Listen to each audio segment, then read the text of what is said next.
Hey guys, this is Marius from Trademate with the first episode of Trading Europe for 2017. Tried setting up an episode yesterday on Twitch, but had some issues with the streaming software. I've gotten a new one now, so that should solve all the problems going forward. So today we're gonna have a look at how I've been performing lately, and if we do catch some trades, we'll get that on as well. So yeah, let's start by having a look. There was nothing to combine this Siva Spore Edge with, unfortunately, so I'll have to see if another one pops in and no tipping. Okay, so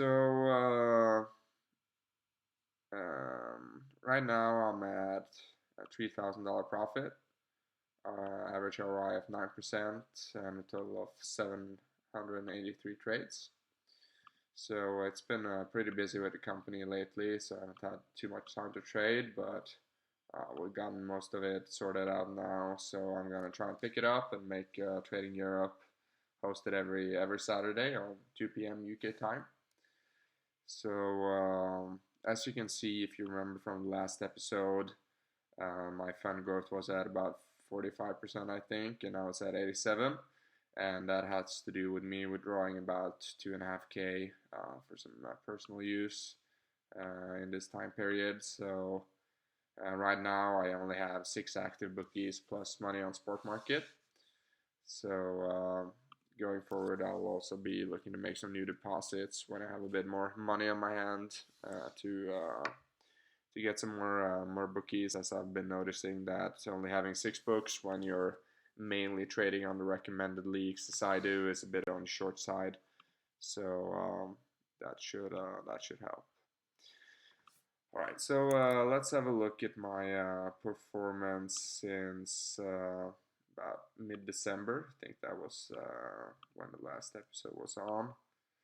So let's go for the 15th and until today. And I'm down about $657 in this time period. So it's been a bit of a downswing, and as you saw from the main graph, I've been running way above EV for a long time, so it's only natural that things start to even out a bit. And a lot of my volume has been coming on the lower English leagues, on like odds between 2.5 and 5. And as you can see, I've been running below EV on those.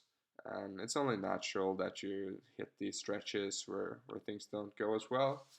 But hopefully, it'll pick itself up and everything evens out in the end. So should be fine. So I'm not too worried about it really. My average closing edge though in this time period is on 2.2%. On the soft books, we should be expecting to get between 3 and 5. Then I'd say we're doing pretty well. So it's a bit below that. So maybe it has something to do with me placing the bets as early as 3 hours before kickoff. If it remains that way, I'll look some more into it. Also interesting to see that my average ROI is slightly better than my flat ROI. So my stake sizing has helped me with about 0.8%.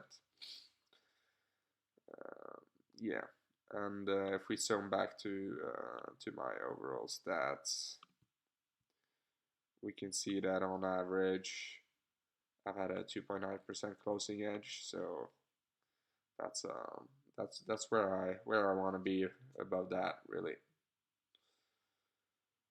And yeah, overall you can see that my stake sizing has been a huge difference versus if I were to follow a flat ROI. So it's really a good thing. Okay, so yeah, let's have a look at yesterday. The last couple of games didn't go too well. Oh, this one is pretty bad. Ended up,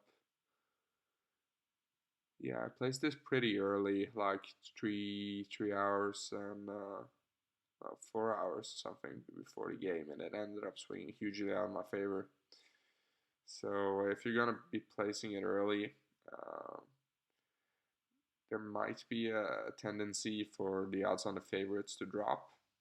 So uh, hopefully we'll have more data to examine that hypothesis in the future, but it is an hypothesis at this time that it's better to if you're gonna get in early, it's better to get in early on the favorites. Okay, yeah, here's another one that this one pretty bad, 2.45. So I guess this one was a bit more even than with them being the away team and everything. Were there any good ones here? Alright, this one ended in 7.4% and went in. Pretty good, 3.75, and they won 4-0. That's incredible. Let's see if there's anything else that stands out. Yeah, not really.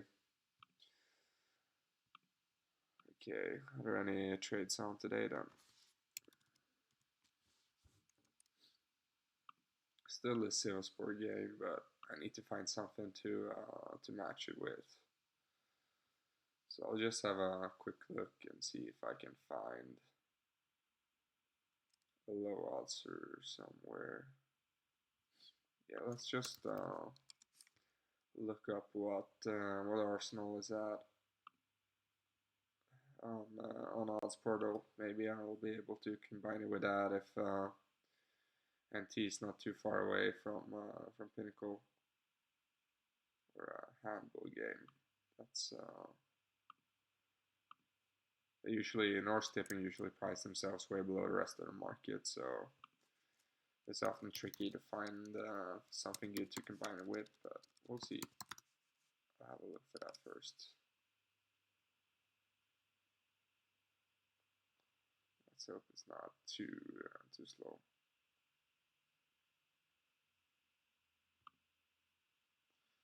Okay, so MT was at 1.11.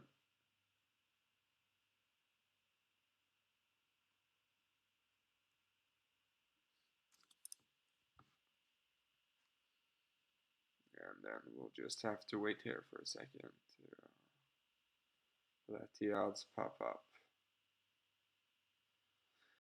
So yeah, I do have a bit of I do have like $140 in my sport market account. It's more I don't trade at the sharp books that often since I still have plenty of softs left to go. But it's very nice to be able to check the liquidity on the different games, so you know what sort of market you're getting yourself into. And yeah, let's have a look at one of today's Serie A games, since not many will put too much money on games that far away from kickoff anyhow. Yeah, so here you can see, you know, the max bet at penny is $61,000. That's a high liquidity market. While if we look at, for instance, Bayern Munich, second team, the max bet is 1100 something on SBO, so that's a rather low liquidity market, so that's the difference there for you.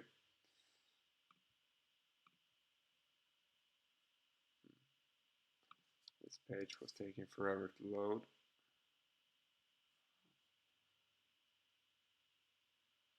$1.13. Yeah, we don't have margin as well, and this is only a 3% edge, so it's probably better to stay away from that one for now. But if something pops up that another edge that I'm able to combine it with, I'm going to take that. Yeah. So also the free analytics access ends tonight. So I hope you've been able to take good advantage of that, and if you have not, do so now. You can find the analytics page here on your left. It really is a great way to see how you're performing, whether you're on a good streak, bad streak, and try and plug some leaks, and maybe discover some of the subsets of bets that you've been the most profitable in. So also we will be adding a couple of more bookmakers in the next 2 weeks. Good news is that both Skybet and Coral are staying on Trademate. We managed to find a couple of clones, so that we managed to keep a couple of more of the old bookies, and I think effectively we're only replacing 4 of them, which are really, really low volume, so it shouldn't really make a huge difference. And hopefully the new ones that we're bringing in will bring you guys a lot of action. So that's it for now. As I said, I'll be back next Saturday. A new streaming tool, better quality, hopefully, and we'll see how it goes. So yeah, take care and happy trading, guys.